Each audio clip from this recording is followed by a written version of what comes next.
जय गणेश दोस्तों, कैसे हैं आप सभी लोग। एक बार फिर से सभी का बहुत बहुत आभार कि आप लोग फिर से आए हैं अपना बेशकीमती समय निकाल के मेरा व्लॉग देखने के लिए। तो चलिए शुरू कर लेते हैं आज का वीडियो। तो थोड़ा सा आज जो है फुलवारी में काम चल रहा है, मतलब मेरा तो कोई काम नहीं है, बट मेरे हस्बैंड नींबू का रस डाल रहे हैं जड़ों पे। अब क्यों डाल रहे हैं मुझे भी नहीं मालूम, क्योंकि ज़्यादा बागवानी का मुझे तो आइडिया है नहीं। जो करते हैं यही करते हैं, मुझे जो काम बता दिया जाता है बस मैं उसको एक ड्यूटी समझ के कर देती हूँ। अच्छा, इसके अलावा अभी जो है फ़िलहाल आज के दिन जो ख़ास बात है, जो आज मेन काम है, वो है बड़ी और मंगोड़ी मुझे डालनी है। और बड़ी डलेंगी, जो पहाड़ का जो खीरा होता है ना, जिसे बालम खीरा कहते हैं। बड़े साइज़ का खीरा होता है, नॉर्मल साइज़, नॉर्मल जो खीरा होता है अपना, उससे उसकी और उड़द की दाल की बड़ी पड़ने वाली हैं, और पड़ने वाली हैं मूंग की दाल की मंगोड़ी। तो दाल दोनों तरीके की मैंने लास्ट नाइट ही भिगो के रख दी थी, और जो लास्ट ब्लॉग गया है उसमें मैंने शेयर भी किया था। दोनों ही दालें धो के अच्छे से मैंने लास्ट नाइट सोक करके रख दी थी। और अभी जो है हम लोग सब्जी लेके आ गए हैं। तो मतलब सब्जी लाने के बाद ये अपनी बागवानी में लग गए, और मैं जो हूँ इधर फटाफट से पहले दाल पीस लूँगी, जिससे कि दाल को थोड़ा सा रेस्ट मिल जाए। तो थोड़ा फेंटने में जो है कम मेहनत लगती है, अगर दाल अच्छे से फिटी हुई, मतलब थोड़ी देर पहले भीगी हुई रहती है। और अच्छे से भीगी हुई होनी चाहिए दाल, और उसको फेंट लो अच्छे से, तो बहुत अच्छी बनती है बड़ी और मंगौड़ी जो भी बनाओ। और अच्छी बनने का मतलब ये है कि जब आप उसकी सब्जी बनाओगे तो वो फटाफट से गल जाती हैं, मतलब उसको गलने में टाइम नहीं लगता। और अगर नहीं अच्छे से बनी होती है ना, तो सब्जी में जब डाल, ये जो बड़ियाँ हैं ये डालो तो गलती नहीं है इजीली, बहुत टाइम लगा के गलती हैं। तो अभी ये जो बड़ी और मंगौड़ी बन रही है ना फ्रेंड्स, ये हम लोग ज़्यादातर नवरात्रि में ही बनाते थे, मतलब आज तक, इस साल को छोड़ के लास्ट ईयर तक ये नवरात्रों में ही बन रही थी। और ये जो बड़ी और मंगौड़ी बनाने का जो कार्यक्रम है ये सामूहिक होता था, मतलब ये नहीं कि सिर्फ मैं ही बनाऊंगी। मेरी जो जेठानी है और जो मेरी ननद हैं, हम तीनों ही मिलके बनाते थे। और क्योंकि बहुत ज़्यादा क्वांटिटी में बनती है, इसलिए तीनों लोग इसमें काम करते हैं। इसमें जो टेक्निकल काम होता है वो मेरा नहीं होता था, वो मेरी बड़ों का ही होता था। मैं बस मेहनत वाले काम, जैसे खीरा ग्रेट कर लिया, या मतलब डलवा दी, साथ में हेल्प करवा दिया, ये वाला काम मेरा रहता था। तो मुझे आज जो है पहली बार ये है कि मैं इंडिविजुअली अपने आप ही दोनों ही चीज़ें डाल रही हूँ। और कारण इसका ये है क्योंकि लास्ट ईयर की जो बड़ी और मंगोड़ी बहुत सारी रखी हुई हैं। अब बहुत सारी रखी हुई हैं तो ज़्यादा क्वांटिटी में बनाने का कोई मतलब नहीं होता है। और क्योंकि एक प्रथा है और एक माँ, मतलब हमारे घर में एक मान्यता है कि बड़ी और मंगोड़ी जब डलती हैं तो इसको तोड़ते नहीं हैं, मतलब इसको छोड़ते नहीं हैं किसी भी साल। तो एक शगुन के लिए बनानी होती है, अगर चाहे आप 8-10 ही क्यों ना बनाओ, लेकिन बनानी पड़ती है। तो अब ये है कि आज फिर जब इस तरीके का मुझे पता चला, और क्योंकि दोपहर का जो लंच का काम है वो मैं ही देखती हूँ, अपनी सासू माँ और ननद का जो है दोपहर का लंच मैं ही बनाती हूँ। तो इसलिए जो है बड़ी और मंगोड़ी दोनों ही चीज़ें लंच में बनती हैं। तो मेरा ही, मुझे ज़्यादा ज़रूरत पड़ती है, और मेरे ही बच्चे ज़्यादा पसंद भी करते हैं, मेरे हस्बैंड भी बहुत पसंद करते हैं। तो फिर मैंने बोल दिया कि भाई जब थोड़ी सी डालनी है तो क्या आप 3-4 लोग हाथ लगाएंगे, अब मैं ही बना लेती हूँ। तो ये जो खीरा ये था ना, ये आने की देर थी, अदरवाइज ये नवरात्रों में ही ये काम हो जाता, बट खीरा जो ये होता है ये स्पेसिफिकली पहाड़ का खीरा है और पहाड़ से ही आता है। तो कोई जानने वाले थे, जब वो लेके आए हैं आज, तब जाके फिर मैंने मतलब बोल दिया था कि आप लोग ना टेंशन लो, मैं ही बना लूँगी। प्लस वो लोग आज आउट ऑफ स्टेशन भी गए हुए हैं, घर पे नहीं हैं, तो इसलिए भी फिर मैंने कहा कि चलो कोई बात नहीं, खीरा आ गया है, अब कोई टेंशन नहीं है। दाल भिगा के थोड़ी थोड़ी ही दोनों चीज़ें डालनी है, तो मैं ही डाल लूँगी।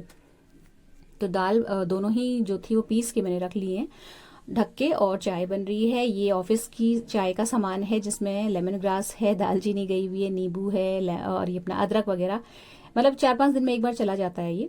और ये है वो खीरा, बालम खीरा जिसे कहते हैं, ये बड़ा खीरा होता है, पका हुआ खीरा होता है, और इसी की बड़ी बनती है।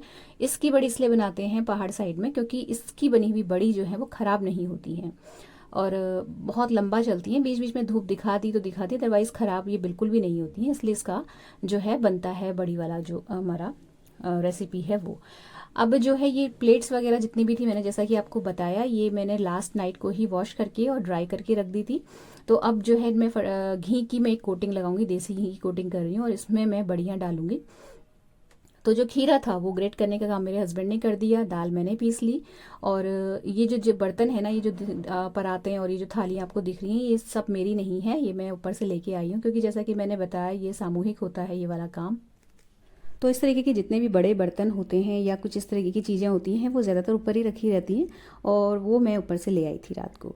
अच्छा, अब ये जो बन गया है अपना ये जो पेस्ट था इसमें ये खीरा मिलाएंगे। तो ये जो खीरा होता है इसमें बहुत ज़्यादा रस होता है, बहुत ज़्यादा पानी होता है इसमें, और इसका जो ये पानी होता है ये बहुत ही मेडिसिनल प्रॉपर्टीज़ होती हैं इसमें। ये पथरी की दवा कही जाती है, मतलब अगर आप इस रस को रेगुलर पी लें तो कहते हैं कि पथरी भी जो होती है वो भी गल के यूरिन के थ्रू निकल जाती है।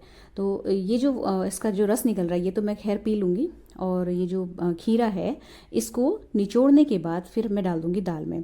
अगर मैं ऐसे ही बिना निचोड़े दाल में डाल दूँगी तो जो पेस्ट है वो बहुत रनी हो जाएगा और फिर डलने में बड़ी दिक्कत हो जाएगी, मतलब जो बड़ियाँ हैं वो फैल जाएंगी डालते समय। तो इस रस को निकालना बहुत ज़रूरी होता है। थोड़ी देर के लिए मैंने इसे छलनी में निखरने के लिए रख दिया था, और बाकी जितना इसमें बचा हुआ है इसको मैं कस के हाथ से निचोड़ के दाल में डाल दूँगी। और बाकी इसके अलावा इस जो ये पेस्ट बन के रेडी हुआ है बड़ी वाला, इसमें और कुछ भी नहीं पड़ता, मतलब नमक हल्दी वगैरह ऐसा कोई मसाला नहीं डलता है इसमें। अगर मसाला बड़ी बन रही होती है यहाँ पे तो इसमें अदरक और हरी मिर्च और हरा धनिया ये सब चीज़ें काट के डाल दी जाती हैं। लेकिन मेजोरिटी ऑफ लोग जितने भी हैं घर में वो सादा बड़ी ज़्यादा पसंद करते हैं, इसलिए मैं मसाला बड़ी कभी भी नहीं बनाती, क्योंकि फिर होता है कि थोड़े से में मसाला बनाओ और थोड़े भी प्लेन डालो, बड़ा झंझट हो जाता है उसमें, तो फिर सारी की सारी जो बड़ियाँ हैं वो प्लेन पड़ती हैं। तो ये हो गया रेडी तैयार अपना जो बड़ी वाला बैटर है। अब इसको थोड़ी देर तक फेंटते हैं। फेंटना ज़रूरी होता है क्योंकि जब इसमें खूब फ्रॉथ हो जाता है, ये खूब फ्लफ़ी हो जाता है जो ये दाल है, तो उसके बाद बड़ियाँ बहुत अच्छी पड़ती हैं, अदरवाइज जो बड़ी हैं वो टाइट हो जाती हैं। तो यहाँ पे जो है मैंने मतलब बहुत जगह रेसिपीज़ में मैंने सुना भी है कि इसमें सोडा वगैरह डाल दिया जाता है, लेकिन मैंने ना कभी घर में बड़ों को डालते हुए देखा, और मैं खुद तो पहली बार ही डाल रही हूँ तो मैंने फिर एक्सपेरिमेंट करने की ज़रूरत नहीं समझी। थोड़ी सी मेहनत इसमें करी और जो है ये फेंट ली दाल। तो फेंट के बाद उसके बाद हल्का सा एक गिलास में पानी लेके उसमें चेक कर लेते हैं सिंपली कि दाल अगर ऊपर आ जाती है पानी में तो इसका मतलब ये ठीक हो गई है, बनाने लायक हो गई है। तो जब एक बार मेरे को कंफर्म हो गया कि दाल ठीक हो गई है, अच्छी फ्रॉदी हो गई है, तो फिर मैं अपना ये बड़ी डालना शुरू कर रही हूँ।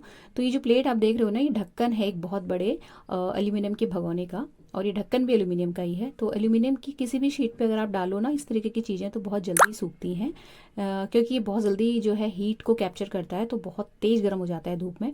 तो नीचे से भी आँच लगती है बड़ियों को, और ऊपर से सन की जो रोशनी है वो तो लग ही रही है। और ये ढक्कन एक ही है मेरे पास, तो बाकी की जितनी भी जो भी चीज़ें हैं वो सारी की सारी स्टील की परातों में और थालियों में पड़ेंगी। तो अब यहाँ पे मेरा हाथ देखिए सेट बिल्कुल भी नहीं था, क्योंकि मैंने कभी डाला नहीं इस तरीके से, और जो है तैयारी मैं पूरी करवा देती थी, पूरी हेल्प करवा देती थी, बट डालने का काम बड़े ही करते थे। तो आज जब पहली बार डाल रही ना तो मुझे ये समझ में नहीं आ रहा कि ये बहुत बड़ी या छोटी तो नहीं बन रही है, या मतलब ज़्यादा फैल रही हैं, या दाल पतली हो गई। बहुत सारे जो डाउट्स थे वो दिमाग में थे, लेकिन क्योंकि देख देख के आदमी सीख जाता है बहुत सारी चीज़ें, तो मैं देखती थी। तो इतना तो मुझे यहाँ पे श्योरिटी थी कि ये जो दाल है ये सही पिसी हुई है, मतलब यहाँ पे गड़बड़ नहीं होने वाली है, बनने के बाद बढ़िया अच्छी बनेंगी, ये तो मुझे क्लैरिटी हो गई थी बनाते बनाते। लेकिन ये साइज़ और शेप को लेके मैं थोड़ा सा श्योर नहीं थी, क्योंकि ये ना थोड़ा सा सूखने के बाद जो बड़ी होती हैं वो साइज़ में थोड़ी सी सिकुड़ती हैं, थोड़ी सी श्रिंक होती हैं और हल्की सी छोटी हो जाती हैं साइज़ में। तो मैं बहुत ज़्यादा छोटी भी नहीं डालना चाह रही थी और बहुत ज़्यादा बड़ी भी नहीं अच्छी लगती हैं रेसिपी में। खैर डाल दिया मैंने, और जितनी मुझे उम्मीद थी कि मैं कम डालूंगी उतनी, मतलब उस उम्मीद से कुछ ज़्यादा ही बढ़िया बन गई। मतलब मैंने 3 परातें निकाली हुई थी, और एक थाली मेरी एक्स्ट्रा लग गई थी, वो भी मैंने बहुत ज़्यादा मतलब पास पास में चिपका चिपका के जो है ये बड़ियाँ डाली थी। तो खैर अब है क्या कि ये जो बड़ी बनती हैं हम लोग भेजते भी हैं दूसरे, जो मतलब भाई जेठ जी और जेठानी मेरी रहती हैं आउट ऑफ स्टेशन, वहाँ भी भेजी जाती हैं। और इस बार तो मैं मेरी जो बेटी है उसको भी भेजूंगी, क्योंकि वो जो है अपना अब पीजी से शिफ्ट हो गई है, तो उसका जो है कुक लग गई है खाना बनाने वाली, प्लस वो खुद भी कुकिंग करती है, उसे पसंद है कुकिंग करना। तो सैटरडे संडे जब ऑफ रहेगा तो वो भी बना लेगी अपने आप से, क्योंकि वो इस तरीके की चीज़ों को बहुत मिस करती थी। तो ये सारी चीज़ें भी मेरे दिमाग में है कि जब बच्चे वेकेशंस पे आएंगे तो उनको भी मैं थोड़ी सी पैक करके दे दूँगी। अच्छा, बड़ी डल गई, उसके बाद जो है अब ये आई मुंगौड़ी की बारी। तो ये जो मुंगौड़ियाँ होती हैं ना, ये साइज़ में थोड़ी सी छोटी होती हैं और हाथ से डालने में बहुत ज़्यादा टाइम टेकिंग होती हैं।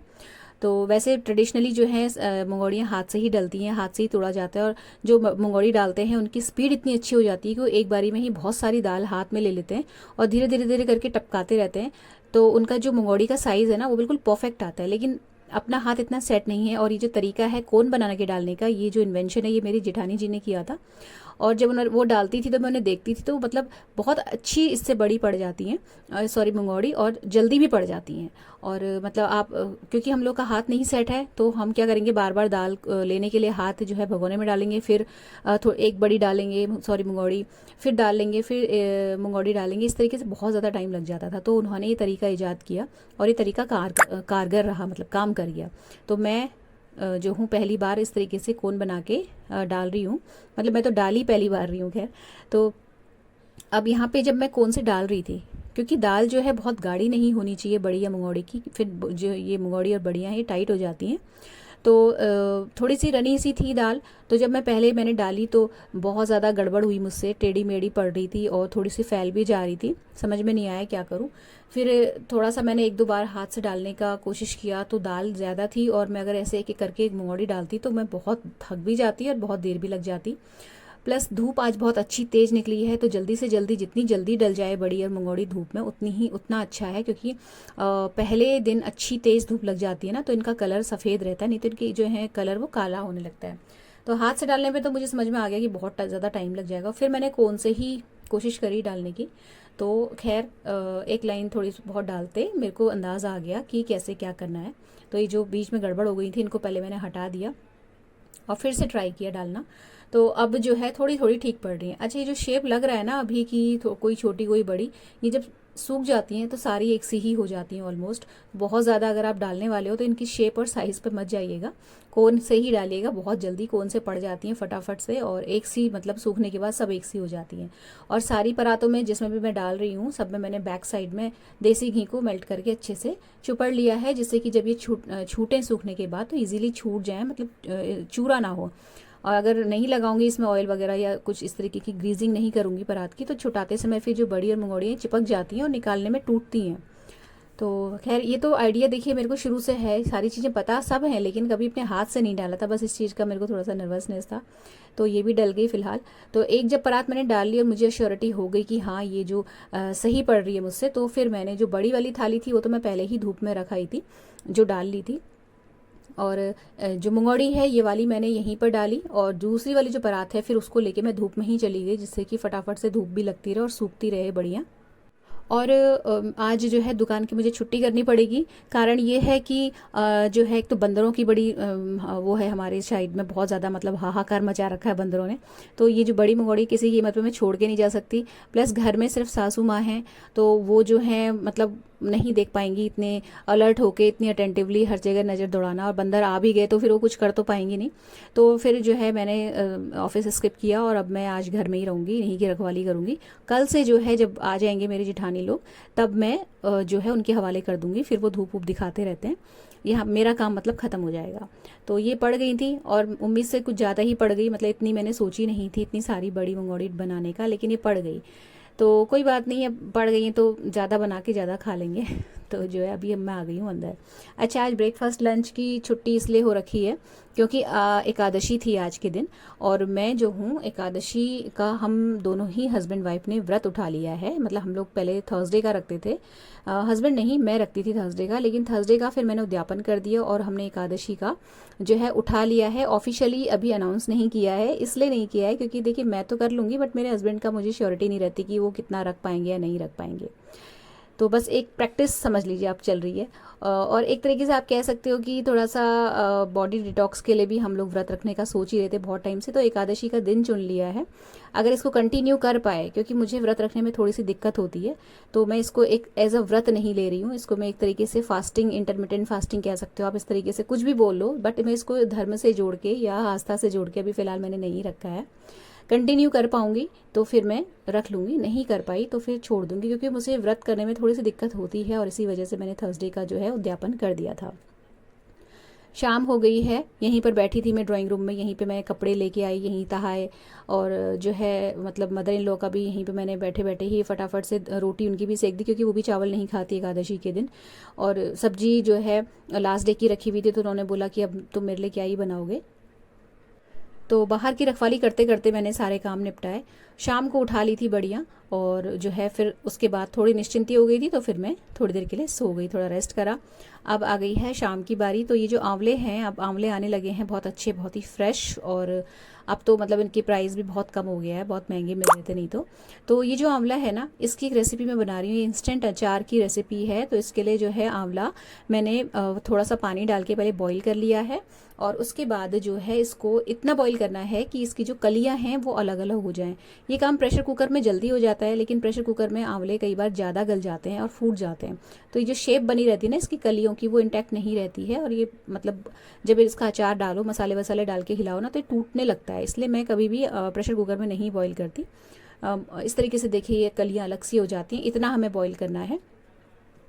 और इसकी गुठली निकाल ली, इसको इस तरीके से अलग अलग कर लिया, और उसके बाद मैं इसका इंस्टेंट अचार बनाऊंगी। प्लस मुझे आज डिनर भी भाभी लोगों का भी बनाना है ऊपर, क्योंकि वो लोग जैसा कि मैंने बताया आउट ऑफ स्टेशन गए हुए हैं सारे के सारे, बस मदर इन लॉ थी ऊपर।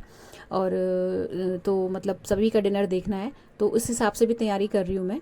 तो 2 सब्जी बनेंगी, एक रसे के आलू बनेंगे, एक सूखी सब्जी बनेगी, और ये आंवले का इंस्टेंट अचार बनेगा। तो इसको बनाने के लिए मैंने सरसों का तेल लिया है थोड़ा सा ज़्यादा, उसका खूब सारा धुआं उठा लिया, थोड़ा सा ठंडा हो गया। तो इसमें मैंने जो है जीरा और राई और मेथी का तड़का लगाया, उबले हुए आंवले डाले, मिर्च डाली थोड़ी सी कटी हुई, नमक डाल रही हूँ, थोड़ी सी देगी मिर्च कलर के लिए डाल रही हूँ क्योंकि इसमें हरी मिर्च ऑलरेडी कटी हुई है, धनिया पाउडर डाला है, और उसके बाद इसमें जाएगा बाद में सौंफ, और थोड़ी सी जाएगी चीनी, लेकिन थोड़ी देर के बाद। थोड़ी देर के लिए इसको भाप में मैं पकाऊंगी। आंवले तो पके हुए हैं, लेकिन जो मिर्च है थोड़ा सा भाप में सॉफ्ट हो जाए, इतना ही पकाना है। ये इंस्टेंट अचार है ना, तो ज़्यादा दिन तक रखना नहीं होता है, इसे फ्रिज में रख के 8-10 दिन तक भी खा सकते हैं। जब ये थोड़ा सा पक गया, लास्ट में मैंने इसमें सौंफ डाल दी है, और बाद में मैं इसमें थोड़ी सी चीनी के दाने डालूंगी, जिससे कि जो खटास है वो थोड़ी सी बैलेंस हो जाए। आटा लग गया है, क्योंकि सारी परातों में बड़ी और मुंगौड़ी पड़ी हुई है, तो मुझे आटा एक थाली में लगाना पड़ा। सब्जी दोनों बन गई हैं। एक साइड बन रही है आलू की रसे वाली सब्जी, मतलब बन चुकी है वो, उसी के लिए मैं हरा धनिया काट रही हूँ।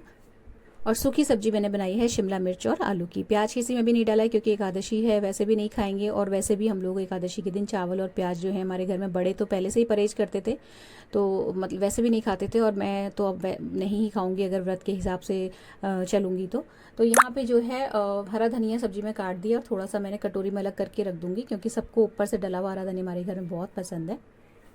तो ये जो आंवला है इसकी रेसिपी पक गई है अच्छे से, और जो मिर्च थी वो सॉफ्ट हो गई हैं, प्लस जो सरसों के तेल में थोड़ा सा ये भुन सा गया है, तो बस हल्की सी चीनी ऐड करनी है इसमें।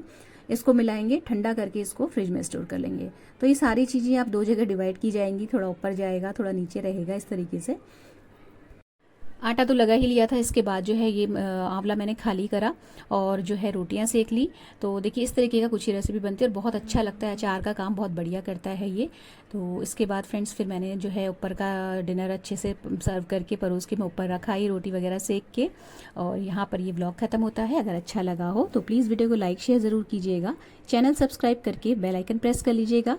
मिलते हैं अगले वीडियो में। Till then take care, stay healthy, happy and positive. Thank you.